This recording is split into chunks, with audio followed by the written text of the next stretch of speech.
Hey everyone, कैसे हैं आप सब। उम्मीद है आप लोग अपने अपने घरों में बहुत ही अच्छे होंगे।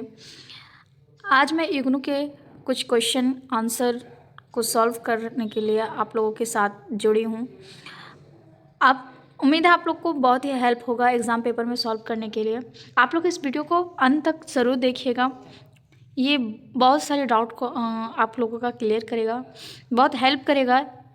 चलिए बिना देरी किए क्वेश्चन आंसर को सॉल्व करते हैं और देखते हैं क्या क्या इसमें है। चलिए, पहला क्वेश्चन है, राजनीतिक सहभागिता को प्रभावित करने वाले कारकों को सूचीबद्ध कीजिए और उसका वर्णन कीजिए। इसमें राजनीतिक सहभागिता को प्रभावित करने का कारक के बारे में बताने के लिए कहा जा रहा है।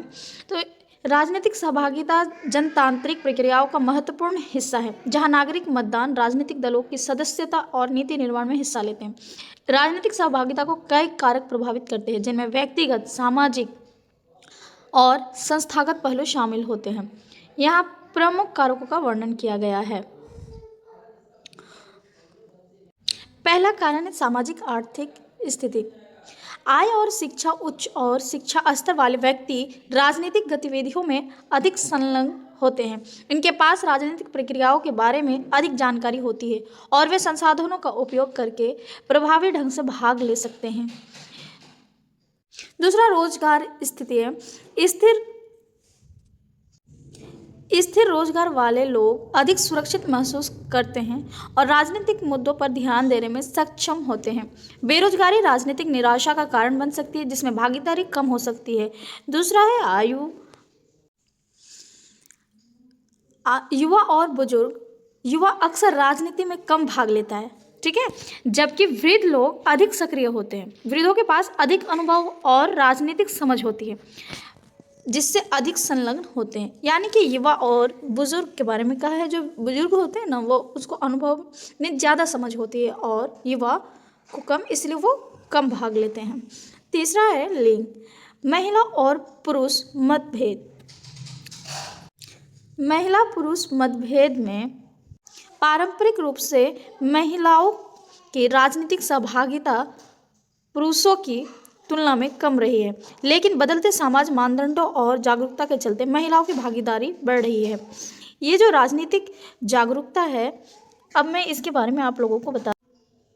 सूचना का प्रभाव। राजनीतिक जागरूकता और सूचना की उपलब्धता से नागरिकों को प्रेरित किया जाता है और वे राजनीतिक प्रक्रियाओं में भाग लेते हैं। मीडिया, इंटरनेट और शिक्षा प्रणाली इसमें महत्वपूर्ण भूमिका निभाती है। पांचवा है राजनीतिक संस्कृति, ठीक है।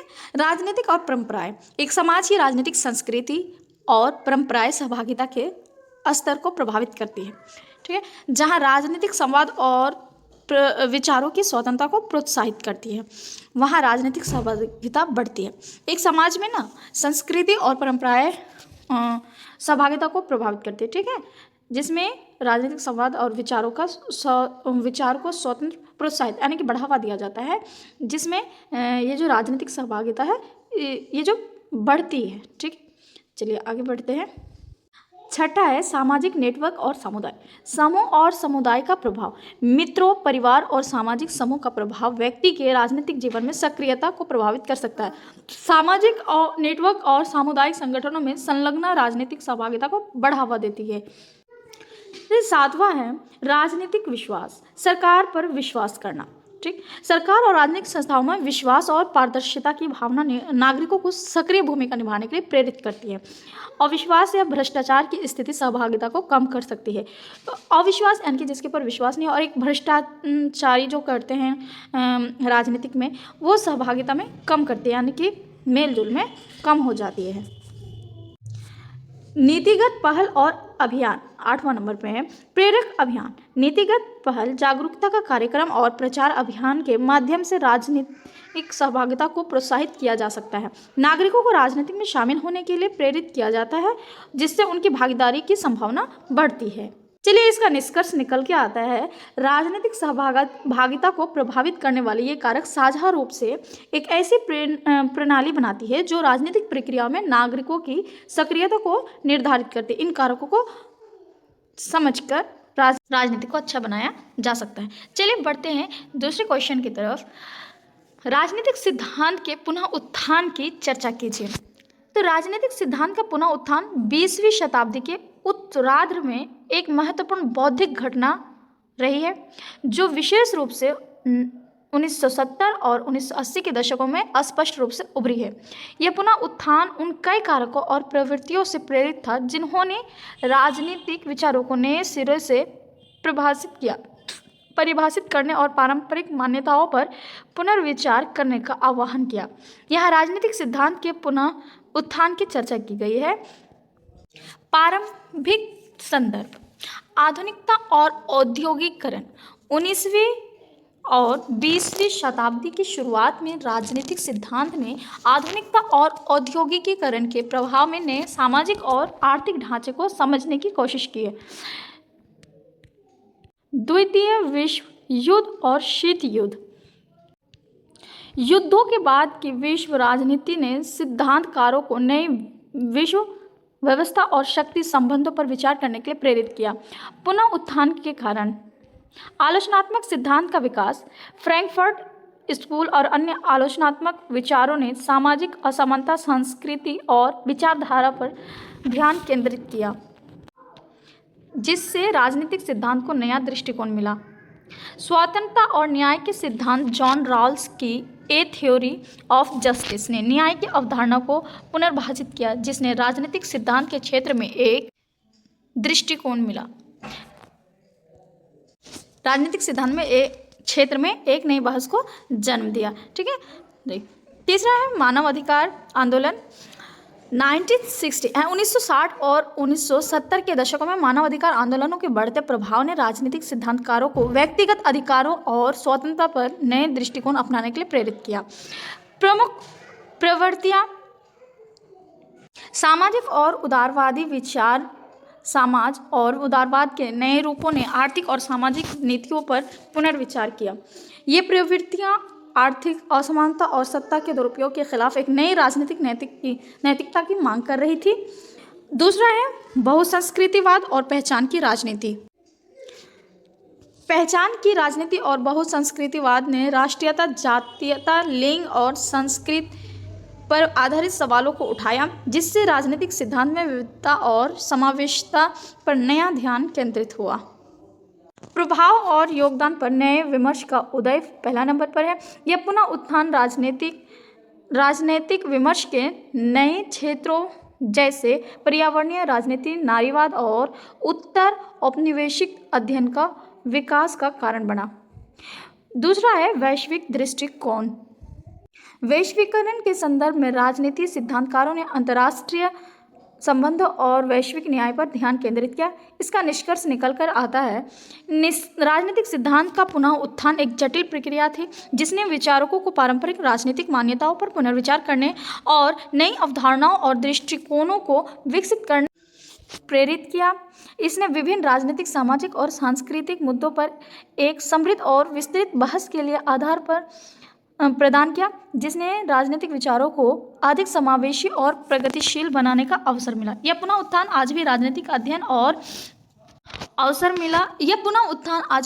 अध्ययन और नीतिगत विमर्शों में महत्वपूर्ण भूमिका निभा रही है। चलिए तीसरा क्वेश्चन, वेबर की वैधता की अवधारणा का आलोचनात्मक परीक्षण कीजिए। ठीक, मैक्स वेबर की वैधता की अवधारणा राजनीतिक समाजशास्त्र में एक महत्वपूर्ण अवधारणा है, जो यह समझने का प्रयास करती है कि सत्ता और शासन को सामाजिक स्वीकृति कैसे प्राप्त होती है। वेबर के अनुसार वैधता का अर्थ है कि शासन या सत्ता को उसके अधीनस्थों द्वारा सही और न्याय संगत माना जाना।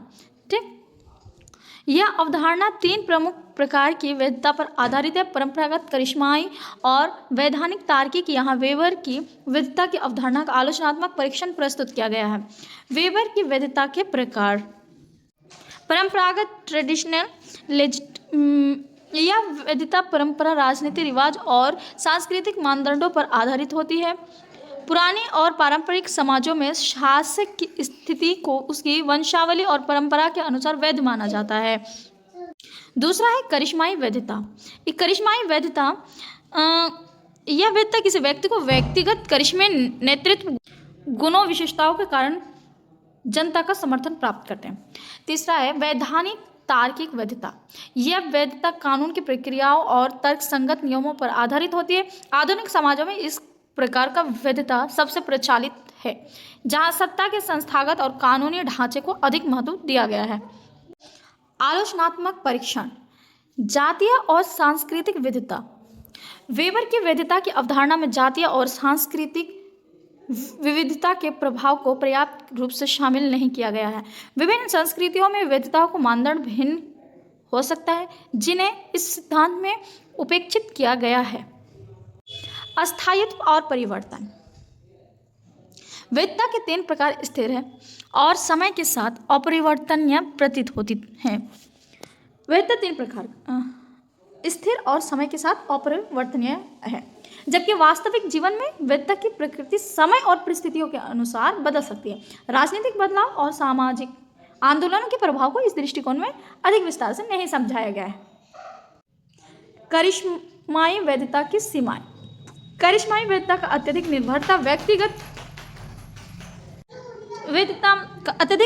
व्यक्तिगत को नेतृत्व पर होती है, जो अस्थिर हो सकता है, और इस प्रकार की वैधता का आभास हो सकता है जब करिश्माई नेता की लोकप्रियता घटती है या जब उनके नेतृत्व के गुण प्रश्न के घेरे में आते हैं। तब संक्रमण की चुनौतियाँ।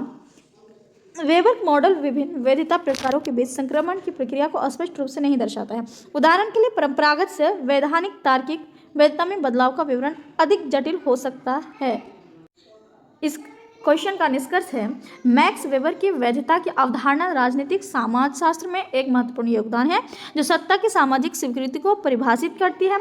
हालांकि इसके आलोचनात्मक परीक्षण को यह स्पष्ट होता है कि वैधता की प्रकृति जटिल और परिवर्तनशील होती है। संस्कृति, वक्त और सामाजिक परिस्थितियों के संदर्भ में इस अवधारणा को और अधिक विकसित करने की आवश्यकता है, ताकि यह विभिन्न प्रकार के सटीक रूप से प्रतिनिधित्व कर सके।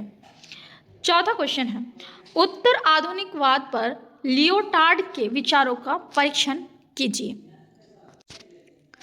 उत्तर आधुनिक पर जीन फ्रांसवा लियोटार्ड के विचार महत्वपूर्ण और प्रभावशाली है, जो आधुनिक समाज और ज्ञान के प्रति हमारी समझ को चुनौती देते हैं। लियोटार्ड की पुस्तक द पोस्ट मॉडर्न कंडीशन इस विषय पर एक प्रमुख कार्य है।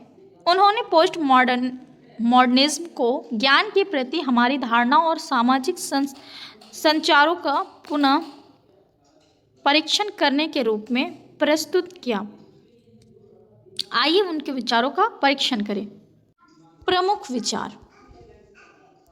महान कथाओं का अविश्वास। लियोटार्ड के अनुसार उत्तर आधुनिक समाज में महान कथाओं, ग्रैंड नैरेटिव्स या व्यापक विचारधाराओं जैसे प्रगति, ज्ञान और सामूहिक मुक्ति का अविश्वास होता है।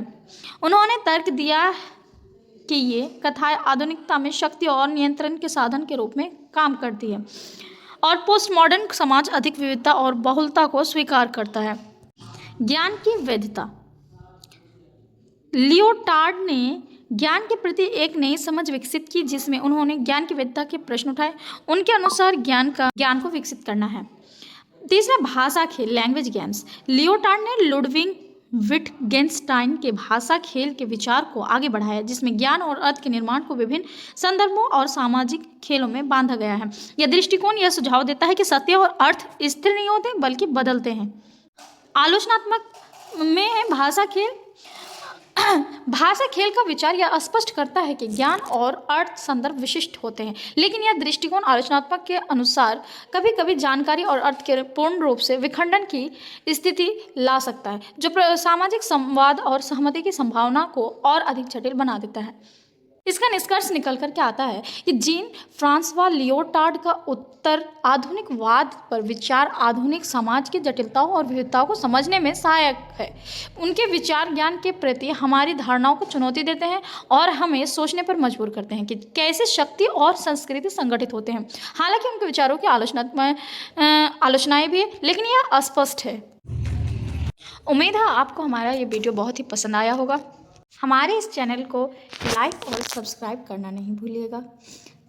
अच्छी लगी हो तो वीडियो में कमेंट जरूर कीजिएगा, बुरी लगी है तो भी कमेंट जरूर कीजिएगा, और मुझे कुछ इसमें गलत होगा आप लोग वो भी सही लिख करके ज़रूर भेजिएगा। मिलती हूँ नेक्स्ट वीडियो में, तब तक के लिए टेक केयर, बाय बाय।